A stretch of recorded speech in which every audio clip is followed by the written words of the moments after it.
Good morning mga kababayan.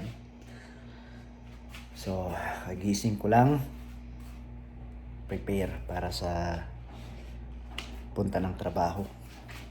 Kaso lang, problema is wala pa tayong malulutong pagkain. So, may natira na lang ako dito na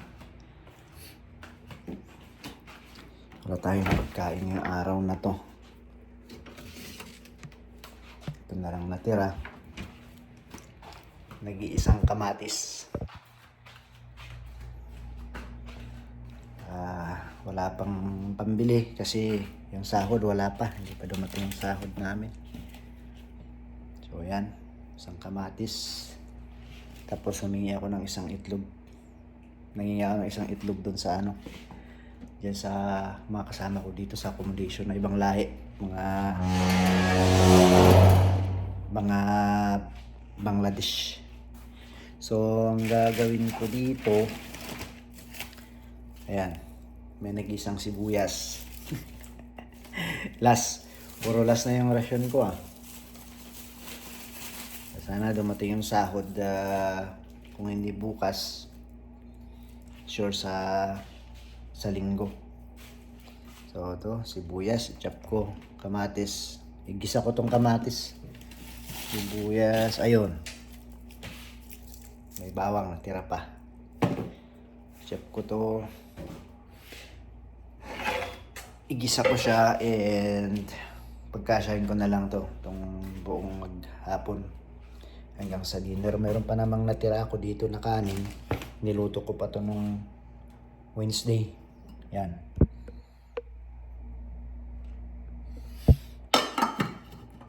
Ngayon tinitipid-tipid ko yan hanggang sa may sahod na.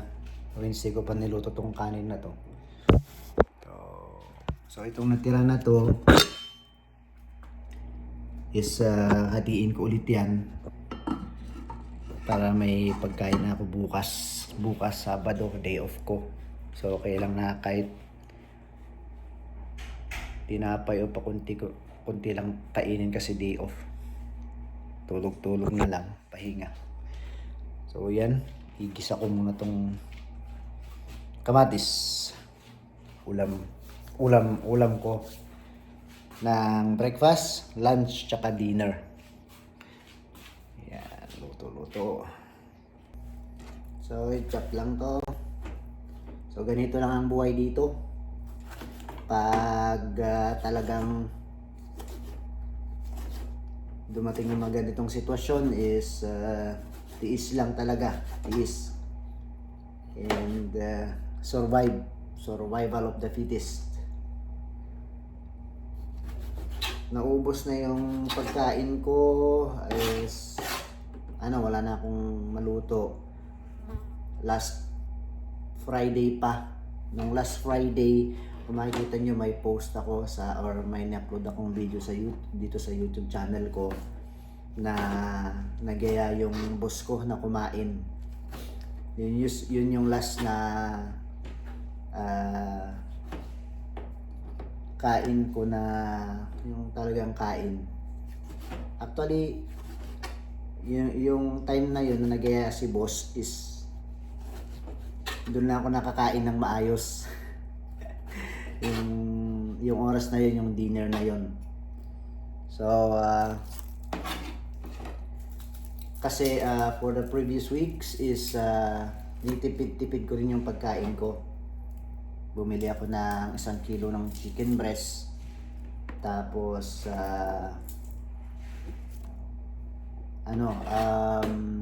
tawag doon, humihingi ako dito na sa mga kasama kong mga ibang lahi ng kunting bigas lang para lutuin ko na pang at least may kanin man lang.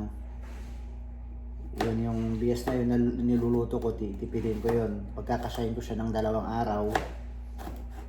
Tapos yung chicken breast is yung 1 kilo is pagkakasayin ko siya ng 3 araw din. Yun yung ginagawa ko hanggang sa yun nga wala nang pambili ng chicken breast.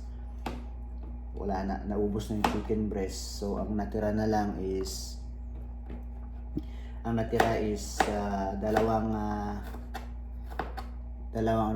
dalawang eggplant, dalawang talong, tapos 3 kamatis. Yun na lang natira. So wala pang perang pambili. Kaya ang ginawa ko is pinagkasya ko yun, yung dalawang talong, tapos 3 kamatis. Ito yung pangatlo. So ang ginawa ko nun is Friday yun yung nag-iya si Boss Friday night. Ito na ako nakakain ng maayos. And Saturday, day off ko. So okay lang na kahit walang makain. Kasi pahinga lang naman ako. Pero pero may 3 pansit canton na natira pala, nakita ko. Yung 2 pansit canton niluto ko yun. Tapos yung nag-iisang itlog na natira na lang sa akin. Yun yung pagkain ko nung Saturday. Buong Saturday. And Sunday, pagdating ng Sunday,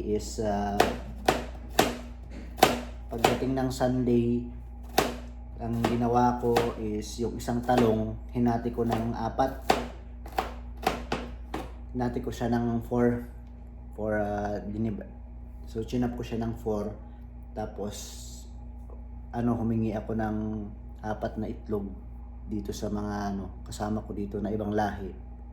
Nanghiram ako sa kanila ng 4 na itlog. And yun yung tinurta ko yung talong, niluto ko ng torta, tapos dinivide ko siya rin ng yung isa, yun yung breakfast ko, yung isa yung lunch, tapos yung isa yun yung pinaka-dinner, tapos yung isa parang kung in between lunch and dinner, yung pag nagutom na ako, nakaramdam ng hapdi ng sikmura, yun yung kainin ko. Kunti-kunti lang yun kasi isang talong lang yun na ginawa kong 4 lang, tinap ko ng 4. So yun yung ginawa ko sa Sunday, first day ng work ko. And Sunday, Monday, yung isang talong din ulit kasi 2 talong yung talong ganun pa rin. And then Monday, Tuesday, so wala na. Yung kamatis naman, balik 3 kamatis yung natira. Yung isang kamatis, chinap ko siya, ginisa ko siya. Humingi ulit ako ng itlog dito sa mga kasama ko na ibang lahi. Humingi ako ng 3 itlog. So binigyan naman ako ng 3 eggs. And pinagkasya ko yun. Yung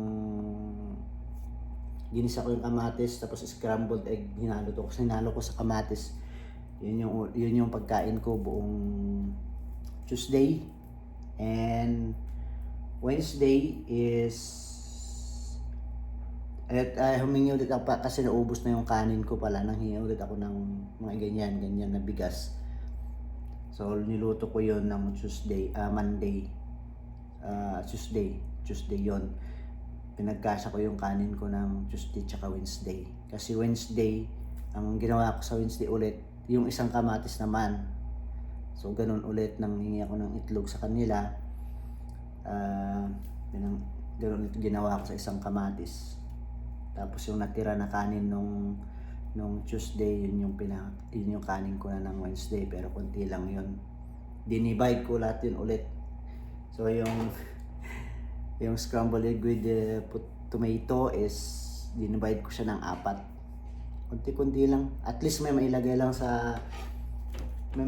sa sikmura para hindi siya mapde or hindi ako magka-ulcer. And tubig na lang kasi libre naman ang tubig sa gym.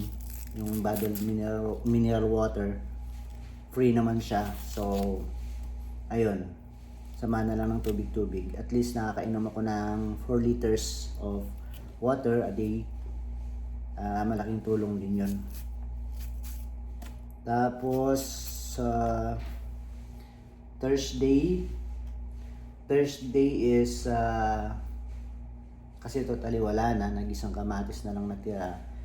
Thursday, ang pagkain ko ng breakfast is nung Wednesday night, may isa ko naturuan. Nagbigay siya ng vegetable salad. So yun yung vegetable salad. Wednesday night, nagutom na ako. So, hinati ko yung vegetable salad na yon. Kinain ko yung kalahati for dinner ko ng Wednesday. So, Thursday is, ano ba yung breakfast ko ng Thursday bago ako pumasok? Thursday, kalimutan ko na. May binigay na pagkain. Saktong may binigay na pagkain yung itong mga kasama ko dito. Mga ibang lahi, mga Bangladesh. May pagkain na binake yata. Parang bake pasta. Binigay nila sa akin nung gabi na yun bago matulog, kumatok sila. So niref ko na lang yun. Yun yung ginawa kong agahan. Ng Thursday. Tapos yung salad na hinati ko, yung vegetable salad na hinati ko, yun yung lunch ko ng Thursday. And wala akong dinner. And eksakto yung mayroon yung tinuturo-turuan ko dati, sabi niya, nung paalis na sabi niya, gabi na yun eh. May gusto ka ba coach? Sabi ko, bilang mo ako ng shawarma. So bumili siya ng shawarma, yun yung pinaka-dinner ko nung Thursday. So, at least nakakain pa rin. And now, Friday, wala na talaga totally. So, humingi ako ng isang egg kasi wala na silang itlog eh. Ako yata umubos ng itlog na nung isang cleaner ng Bangladesh. So, nag-iisabi ako, meron na ako nag-iisang dito na itlog. Yun, binigay niya sa akin to. Tapos tong isang kamatis. Yan. Pagtsagaan na lang to. Isang itlog, isang kamatis. So, igisa ko lang to. Ito yung pagkain ko itong Friday.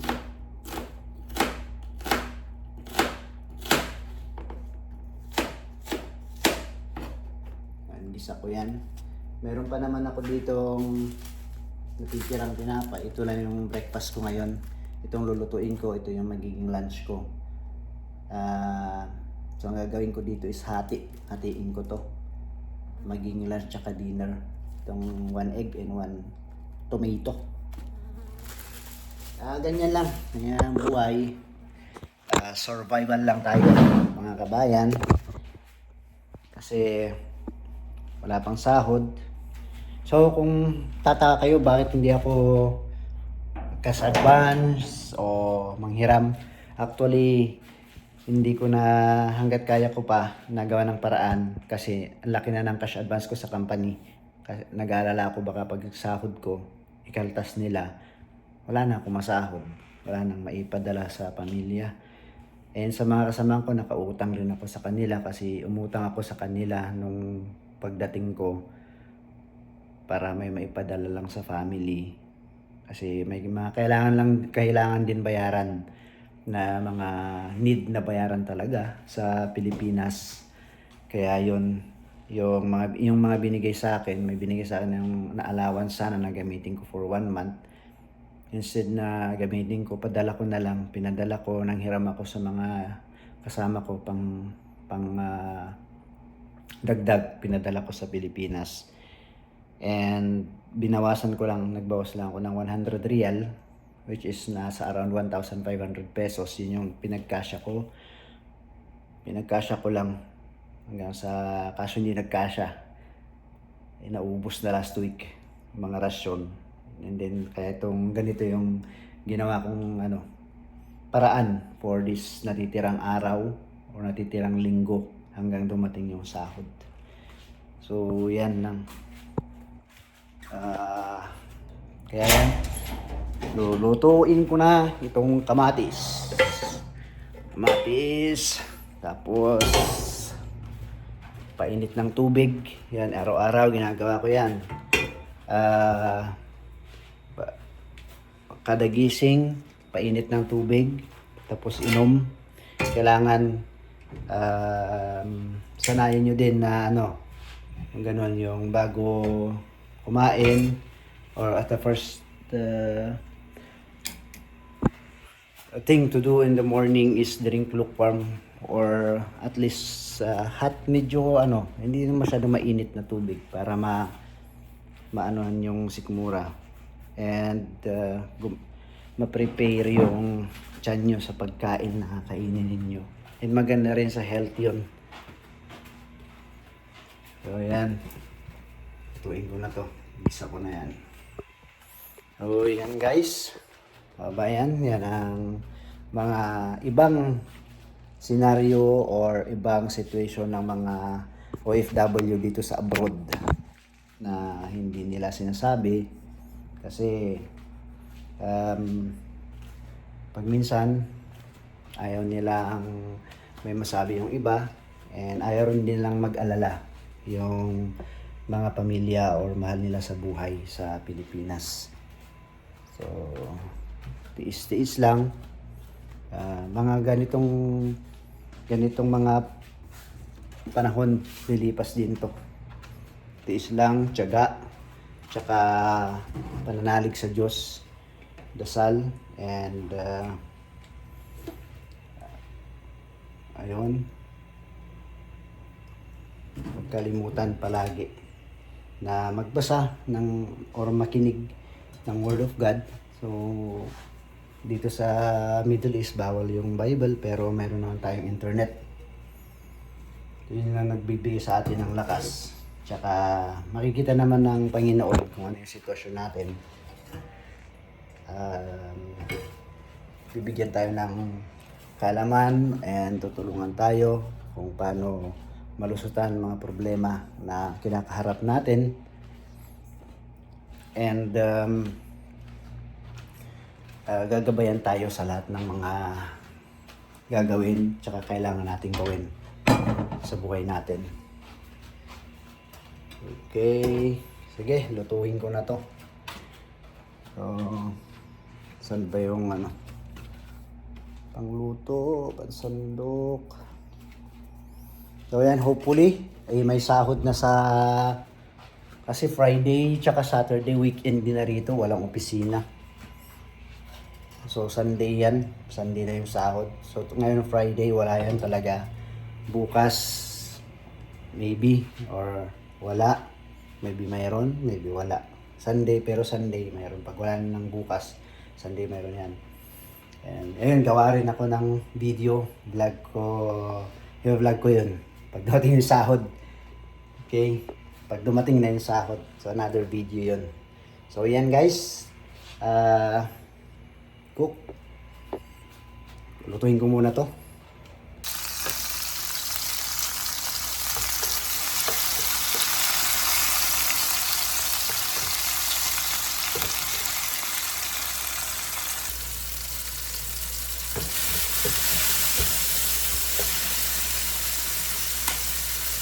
One egg. Ayan. Para at least may halo din yung kamatis, hindi lang kamatis.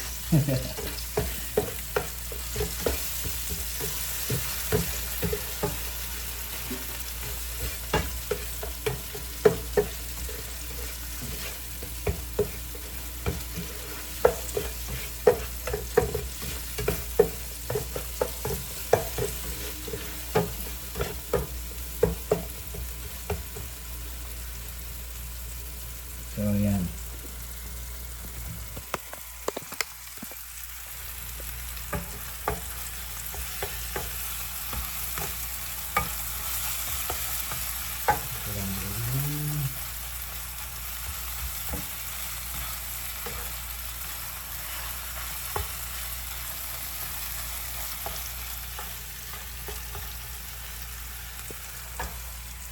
So ito ang gagawin ko dito is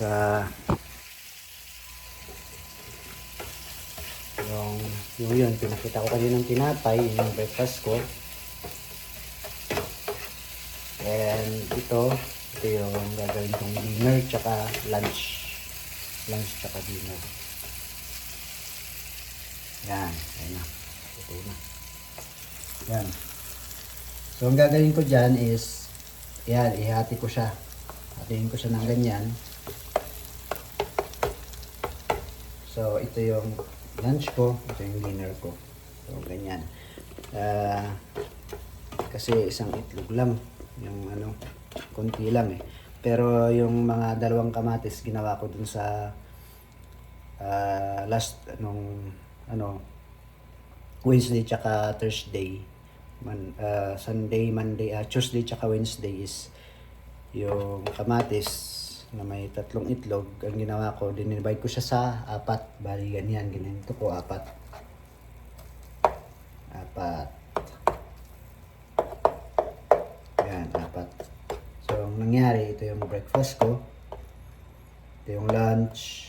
Tapos, pag ginutom na ito, and then dinner yan. Yan. So, ganyan ginawa ko just to survive lang.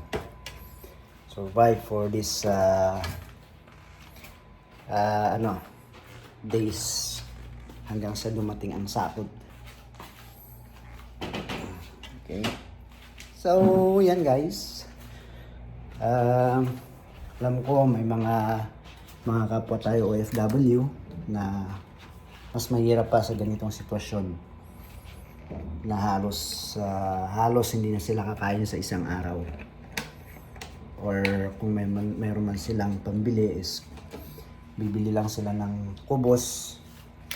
Yung kubos kasi is parang yung tinapay dito sa Saudi, na yun yung pinakamura na pwede mong bilhin pang tawid gutom mo talaga, para may makain ka lang. Tinapay yun na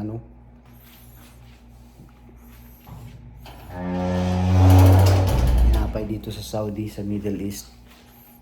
Yun na lang yung kinakain para lang pang tawid gutom, kasi mura lang yun, nasa 2 real or 1 real, 2 real or 3 real, pinakamahal na 3 real.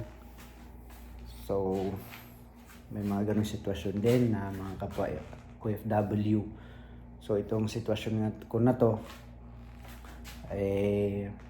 kumbaga simple lang naman to na problema.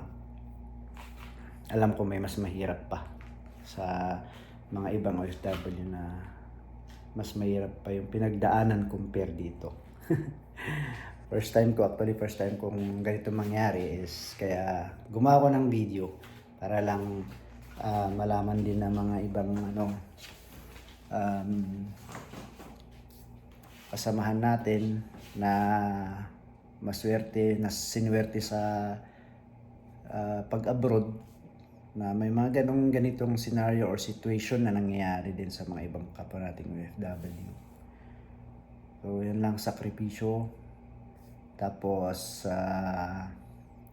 tiyaga, patience lang, and ayun, ang kailangan mo dito is lang talaga, tibay ng loob, tapos isip. Kasi pag panghinaan ka ng loob mo, tapos yung isip mo wala na, hindi ka na makakaisip ng ibang paraan anong gagawin para mag-survive. Magiging emotional ka na, may stress ka. So yun, kaya yun, payo ko sa mga kapwa OFW na nasa ibang bansa, hindi lang dito sa Middle East. And wag natin kalimutan palaging magdasal, magbasa ng salita ng Panginoon, and makinig. Meron naman na tayong internet, and yun, pwede natin pumunta sa YouTube, mag-Google for Bible verse. Huwag nating kalimutan ang Panginoon araw-araw sa buhay natin. Paggising natin, magdasal tayo. So always put God first, kasi nakikita ng Panginoon ang sitwasyon natin. Alam niya na yung mga pinagdadaanan natin na mga problema, mga pagsubok is alam niya na makakaya natin yun. Hindi ito darating sa buhay natin, mga problema at mga pagsubok, kung hindi natin kakayanin. Basta ang importante is si Jesus Christ is nasa buhay natin, and importante is ang pinaka-importante sa lahat, importante pa dito sa mga material na bagay, dito sa mga pagkain, is ang Panginoon nating Jesucristo. Importante is tanggapin natin siya sa buhay natin, and maniwala tayo sa Kanya. We must we'll accept Jesus Christ in our life, and believe that He died for our sins and rose again, and we follow His teaching and His commandments. And also, we need to share the word of God sa mga kaibigan, sa mga kamag-anak, sa ibang tao. And obey. We need to obey God. Okay? So, yan. Dito ko natatapusin tong video na to. It's already 25 minutes. Mahaba na masyado. Sa mga hindi pa nakapag-subscribe, please subscribe to my channel para tumas taas yung subscribe natin. Matagal na ako hindi gumagawa ng YouTube video. So, ngayon ko lang naisipan gumawa ulit. Para kung gusto niyo subaybayan yung mga buhay dito sa abroad, and also some other videos, gagawin rin ako ng ibang video. Okay, thank you guys. Langaw, nakapasok. Thank you for watching, and for those who been subscribed to my channel, thank you for supporting my channel. This is Paul Kenshin, and OFW here in Saudi Arabia. Thank you for watching guys. Peace and God bless.